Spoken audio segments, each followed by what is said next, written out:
بسم اللہ الرحمن الرحیم۔ السلام علیکم، آپ دیکھ رہے ہیں الف نیوز اور میں ہوں آپ کے ساتھ ماجد علی۔ شامل کرتے ہیں پاکستان اور دنیا بھر سے بریکنگ نیوز ہیڈ لائنز۔ امریکی صدر ڈونلڈ ٹرمپ اور روسی صدر ولادیمیر پوٹن میں تلخ کلامی، روس نے خبردار کر دیا اب کوئی ریڈ لائن نہیں بچے گی۔ روس اور امریکہ کی کشیدگی ایک نئے خطرناک مرحلے میں داخل ہو چکی ہے۔ گزشتہ رات ڈونلڈ ٹرمپ اور ولادیمیر پوٹن کے درمیان ایک ہنگامی گفتگو ہوئی جو اتنی تلخ ہو گئی کہ پوٹن کانفرنس چھوڑ کر چلے گئے اور روس نے ڈونلڈ ٹرمپ پر برہمی کا اظہار کرتے ہوئے کہا ہے کہ تمہارے سبب اسرائیل نے دہشت گردی کی تمام حدیں پار کر دی ہیں اور ہمارے اتحادی ایران کو مسلسل نشانہ بنایا جا رہا ہے۔ پوٹن نے واضح کر دیا ہے کہ اب جو مرضی ہو جائے روس اپنے مقاصد سے پیچھے نہیں ہٹے گا اور یوکرین کی جنگ ہر حال میں منطقی انجام تک پہنچے گی۔ دوسری جانب ڈونلڈ ٹرمپ نے یوکرین کے صدر زلنسکی کو 40 منٹ کی کال میں مکمل دفاعی تعاون کی یقین دہانی کروائی ہے اور کہا ہے کہ روس کی تمام ریڈ لائنز اب عبور کی جائیں گی۔ اس دوران روس نے 544 ڈرون سے یوکرین پر شدید حملہ کیا۔ گویا ٹرمپ کی کال کا جواب براہ راست میدان جنگ میں دیا گیا، جبکہ چین نے بھی صاف کہہ دیا ہے کہ وہ روس کو شکست کھانے نہیں دے گا۔ یوں یہ واضح ہو چکا ہے کہ دنیا ایک مکمل عالمی جنگ کی دہلیز پر کھڑی ہے۔ ادھر اسرائیلی میڈیا کھلے عام کہہ رہا ہے کہ اگلا ہدف پاکستان ہے اور ایٹمی پروگرام کو نشانہ بنانے کی باتیں ہو رہی ہیں، جبکہ اسرائیل اور امریکہ کے اتحاد کو اب چین اور روس براہ راست چیلنج کر رہے ہیں۔ یہ سب کچھ اس وقت ہو رہا ہے جب دنیا کو ایسی قیادتیں مل چکی ہیں جو انتہا پسندی میں حدیں پار کر چکی ہیں۔ اب سوال یہ ہے کہ بھارت، ترکی اور دیگر ممالک کو بھی فیصلہ کرنا ہوگا کیا وہ امریکہ کے ساتھ رہیں گے یا چین اور روس کے نئے عالمی اتحاد کا حصہ بنیں گے۔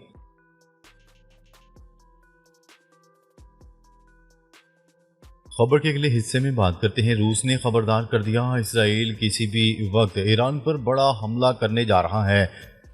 آج کا دن مشرق وسطی کے حالات میں ایک بڑی تبدیلی کا اشارہ دے رہا ہے۔ روس کے وزیر خارجہ اور سعودی عرب کے وزیر خارجہ فیصل بن فرحان کی ماسکو میں ملاقات ہوئی اور اس ملاقات کے بعد مشترکہ پریس کانفرنس میں روس نے واضح کر دیا ہے کہ اسرائیل ایران پر دوبارہ حملے کی مکمل تیاری کر چکا۔ روس نے سعودی عرب کو خبردار کرتے ہوئے کہا ہے کہ اگر یہ جنگ شروع ہوئی تو یہ صرف ایران اور اسرائیل تک محدود نہیں رہے گی بلکہ پورا مشرق وسطی اس کی لپیٹ میں آ جائے گا۔ روسی انٹیلیجنس کے مطابق اسرائیل نے ایران کی قیادت خصوصاً آیت اللہ خامنائی کو ٹارگٹ کرنے کی منصوبہ بندی کر لی ہے اور ممکنہ طور پر وہ ان کی لوکیشن بھی ٹریس کر چکے ہیں۔ ایران نے اپنی فضائی حدود بند کر دی ہے اور پوری طرح حالت جنگ میں آ چکا ہے۔ چینی اور روسی سیٹلائٹ سسٹمز ایران کو مکمل انٹیلیجنس سپورٹ فراہم کر رہے ہیں تاکہ کسی بھی ممکنہ حملے کو ناکام بنایا جا سکے۔ دوسری طرف آذربائیجان سے امریکی اہلکاروں اور سفارتکاروں کے انخلاء کا عمل شروع ہو چکا ہے، جو اس بات کی نشاندہی کر رہا ہے کہ حملہ اسی سمت سے ہو سکتا ہے کیونکہ اسرائیل اور آذربائیجان گہرے اتحادی سمجھے جاتے ہیں۔ روس نے صاف کہہ دیا ہے کہ مشرق وسطی میں فساد ایران نہیں بلکہ اسرائیل پھیلا رہا ہے۔ اس وقت اسرائیل یہ بھی کوشش کر رہا ہے کہ روس اور چین کی انٹیلیجنس و ٹیکنالوجی کو بائی پاس کیا جا سکے، لیکن چین اس موقع کو اپنی ٹیکنالوجی کے ٹیسٹ کے لیے بہترین موقع سمجھ رہا ہے، جیسا کہ اس نے پاکستان میں کیا تھا۔ یہ جنگ اگر شروع ہوتی ہے تو ایک نئی عالمی صف بندی دیکھنے کو ملے گی۔ چین، روس اور ایران ایک طرف ہوں گے جبکہ اسرائیل، امریکہ اور اس کے اتحادی دوسری جانب کھڑے ہوں گے۔ اس ساری صورتحال نے دنیا کو ایک بڑے خطرے کے دہانے پر لا کھڑا کیا ہے۔ خبر کے اگلے حصے میں بات کرتے ہیں۔ حماس نے غزہ جنگ بندی کے مجوزہ معاہدے پر ثالثوں کو مثبت جواب دے دیا۔ فلسطینی مزاحمتی تنظیم حماس نے قطر اور امریکہ کی طرف سے غزہ میں جنگ بندی اور قیدیوں کے تبادلے کے نئے مجوزہ معاہدے پر ثالثوں کو مثبت جواب دے دیا۔ غیر ملکی خبرساں ایجنسی کی رپورٹ کے مطابق حماس نے اپنے بیان میں کہا ہے کہ ہم نے جنگ بندی سے متعلق نئی تجاویز پر مشاورت مکمل کر لی ہے۔ بیان میں مزید کہا گیا ہے کہ ہم نے اپنا مثبت جواب ثالثوں کو پہنچا دیا ہے۔ حماس نے اس بات پر بھی زور دیا ہے کہ وہ اس جنگ بندی منصوبے کو عملی جامہ پہنانے کے لیے مذاکرات کے لیے نئے دور میں فوری طور پر سنجیدگی کے ساتھ شامل ہونے کے لیے تیار ہیں۔ اسرائیلی میڈیا کے مطابق قطر اور امریکہ کی جنگ بندی کی تجاویز کی اسرائیل پہلے ہی منظوری دے چکا ہے، اور اگر حماس راضی ہو جاتا ہے تو اسرائیلی وفد مذاکرات شروع کرنے کے لیے فوری دوحہ روانہ ہو جائے گا۔ خبر کے اگلے حصے میں بات کرتے ہیں۔ ڈونلڈ ٹرمپ زیلنسکی ٹیلی فونک رابطہ، یوکرین کی فضائی صلاحیت بڑھانے پر اتفاق۔ امریکی صدر ڈونلڈ ٹرمپ نے یوکرین کے صدر ولادیمیر زیلنسکی سے ٹیلی فونک رابطہ کیا۔ کیف سے یوکرینی صدر زیلنسکی نے کہا کہ صدر ڈونلڈ ٹرمپ سے فضائی دفاع پر بات چیت ہوئی ہے۔ صدر ڈونلڈ ٹرمپ نے یوکرین کی فضائی صلاحیتوں کو بڑھانے کے لیے کام کرنے پر اتفاق کیا۔ اس موقع پر دونوں صدروں نے دفاعی پیداوار کے ساتھ ساتھ مشترکہ خریداری اور سرمایہ کاری پر بھی تبادلہ خیال کیا۔ یاد رہے کہ گزشتہ روز امریکی صدر ڈونلڈ ٹرمپ اور روسی صدر ولادیمیر پوٹن کے درمیان تقریباً 1 گھنٹہ طویل ٹیلی فونک رابطہ ہوا تھا۔ ماسکو سے کریملن کے مطابق دونوں صدروں کے درمیان مشرق وسطیٰ اور ایران کی صورتحال پر تفصیلی بات چیت کی گئی۔ صدر پوٹن نے ایران کے مسئلے کو سفارتی ذرائع سے حل کرنے کی اہمیت پر زور دیا تھا، جبکہ ذرائع نے دعویٰ کیا ہے کہ روسی صدر ولادیمیر پوٹن اور امریکی صدر کے درمیان ٹیلی فونک رابطے میں شدید کشیدگی بھی دیکھی گئی۔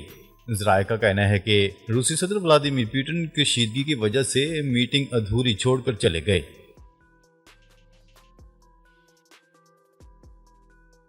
خبر کے اگلے حصے میں بات کرتے ہیں۔ عالمی جوہری توانائی ایجنسی نے سیکیورٹی خدشات پر اپنے معائنہ کاروں کو ایران سے فوری نکلنے کا حکم دے دیا۔ IAEA کا کہنا ہے کہ معائنہ کاروں کی آخری ٹیم آج ایران سے بحفاظت ویانا میں ایجنسی کے ہیڈ کوارٹر پہنچ جائے گی۔ ایجنسی کے سربراہ رافیل گروسی نے ایران میں جوہری تنصیبات کی نگرانی اور تصدیقی سرگرمیوں کو جلد از جلد دوبارہ شروع کرنے کے طریقہ کار پر بات چیت کی اہمیت کا اعادہ کیا۔ خیال رہے کہ 2 روز قبل ایرانی صدر مسعود پزشکیان نے ایٹمی توانائی ایجنسی کے ساتھ تعاون ختم کرنے کا قانون نافذ کر دیا تھا۔ اس سے قبل ایرانی پارلیمنٹ نے اسرائیل ایران جنگ کے بعد IAEA کے رویے کو دیکھتے ہوئے اس کے ساتھ تعاون معطلی کا بل منظور کیا تھا، جس کی ایرانی سپریم کونسل نے بھی توثیق کی تھی۔ خبر کے اگلے حصے میں بات کرتے ہیں۔ آئندہ ہفتے غزہ میں جنگ بندی کا معاہدہ ہو سکتا ہے، ڈونلڈ ٹرمپ۔ امریکی صدر ڈونلڈ ٹرمپ نے کہا ہے کہ آئندہ ہفتے غزہ میں جنگ بندی کا معاہدہ ہو سکتا ہے۔ غزہ سے متعلق بہت کچھ کرنا ہے۔ غیر ملکی خبرساں ادارے کی رپورٹ کے مطابق صدر ڈونلڈ ٹرمپ نے کہا کہ غزہ میں بہت سی امداد بھیجی جا رہی ہے۔ انہوں نے ایران کے حوالے سے بات کرتے ہوئے کہا ہے کہ ایران کا جوہری پروگرام مکمل ختم کر دیا، لیکن ایران اسے دوبارہ شروع کر سکتا ہے۔ ڈونلڈ ٹرمپ نے مزید کہا، اسرائیلی وزیر اعظم سے ایران سے متعلق بات کروں گا۔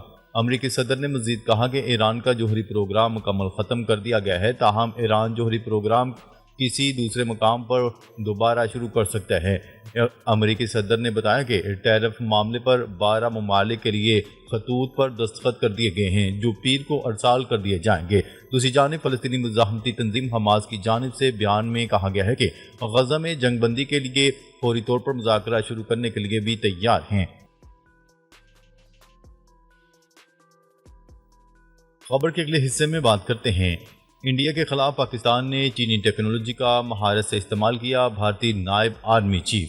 غیر ملکی خبرساں ادارے کی رپورٹ کے مطابق بھارت کے نائب army chief lieutenant general Rahul Singh نے حالیہ پاک بھارت کشیدگی میں پاکستان سے شکست کا بڑا اعتراف کرتے ہوئے کہا ہے کہ آپریشن سندور میں بھارت پاکستان کے خلاف ناکام ہوا۔ بھارتی نائب آرمی چیف کا پاکستان کی پیشہ ورانہ مہارت کا بھی اعتراف کیا گیا اور کہا کہ پاکستان نے بھارت کے خلاف چینی ٹیکنالوجی کا مہارت سے استعمال کیا، جس کی وجہ سے پاکستان کو بھارت پر برتری حاصل رہی۔ جنرل راہل سنگھ نے یہ بھی کہا کہ پاکستان کو چینی ٹیکنالوجی کا حصول حیران کی بات نہیں، لیکن ہم مقابلہ نہیں کر سکے۔ واضح ہے، جنگی جنون کا شکار مودی سرکار نے اپریل میں مقبوضہ کشمیر میں پہلگام فالس فلیگ آپریشن کی آڑ میں 7 مئی کو رات کی تاریکی میں پاکستان کے شہروں پر حملہ کیا تھا۔ ان حملوں میں فرانسیسی ساختہ جدید رافیل لڑاکا طیارے اور اسرائیلی ڈرونز استعمال کیے گئے۔ ان حملوں میں متعدد پاکستانی شہری شہید بھی ہوئے، جن میں خواتین اور بچے بھی شامل تھے۔ ناظرین، اب تک کے لیے اتنا ہی۔ مزید خبریں لے کر بہت جلد آپ کی خدمت میں حاضر ہوں گے۔ تب تک کے لیے اپنا خیال رکھیے گا۔ اللہ نگہبان۔